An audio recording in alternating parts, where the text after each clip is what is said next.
পর্ব ১। বিশ্বাসঘাতকতার রাত। রাতটা অদ্ভুত নিস্তব্ধ ছিল, কিন্তু সেই নিস্তব্ধতার আড়ালে লুকিয়েছিল এক ভয়ঙ্কর ঝড়।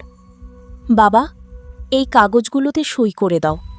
শিবনাথ ধীরে ধীরে চশমাটা পরে কাগজের দিকে তাকালেন। কাগজে লেখা তার সমস্ত ব্যবসা, বাড়ি, সম্পত্তি সব কিছু তার ২ ছেলের নামে করে দেওয়া হবে। তিনি বিস্মিত হয়ে বললেন, এগুলো কি? আমি কেন সই করব? বড় ছেলে ঠান্ডা গলায় বলল, সময় বদলে গেছে বাবা, এখন সব আমরা দেখব। কিন্তু আমি তো এখনো বেঁচে আছি। কথা শেষ হওয়ার আগেই একটা জোরে চড় এসে পড়ল তার গালে। শিবনাথ কাঁপতে কাঁপতে মাটিতে পড়ে গেলেন। ছোট ছেলে রাগে চিৎকার করে উঠল, এখনো বুঝতে পারছো না? সব এখন আমাদের।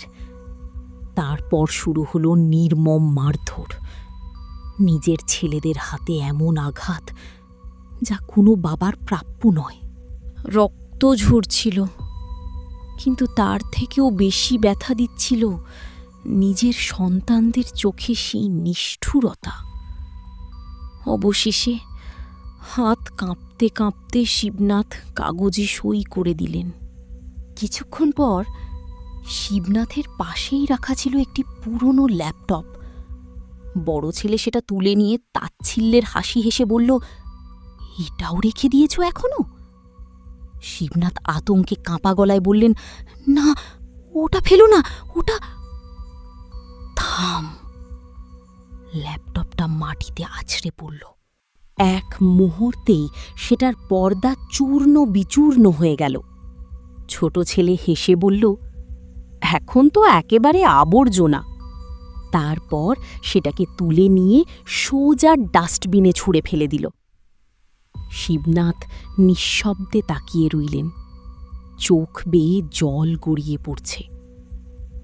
তারা জানত না, এই ভাঙা ল্যাপটপের ভেতরেই লুকিয়েছিল হাজার হাজার বিটকয়েন। এরপর তাকে টেনে হিঁচড়ে বাড়ির বাইরে ফেলে দেওয়া হলো। দরজাটা বন্ধ হয়ে গেল জোরে শব্দ করে। 12 বছর কেটে গেল। একটা ছোট দোকান, পুরনো জিনিসপত্রে ভরা।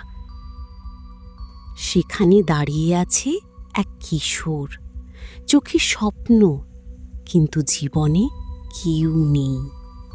তার নাম কার্তিক শর্মা। অল্প টাকায় পড়াশোনা চালাতে সে খুঁজছে একটা পুরনো ল্যাপটপ। সে জানি না, এই ল্যাপটপটাই তার জীবনের সবচেয়ে বড় মোড় ঘুরিয়ে দিতে চলেছে। এই ল্যাপটপের ভেতরে আসলে কি লুকিয়ে আছে? কার্তিক কি জানে সে কিসের সামনে দাঁড়িয়ে আছে? এই সকল প্রশ্নের জবাব পেতে আমাদের সাথে যুক্ত থাকুন।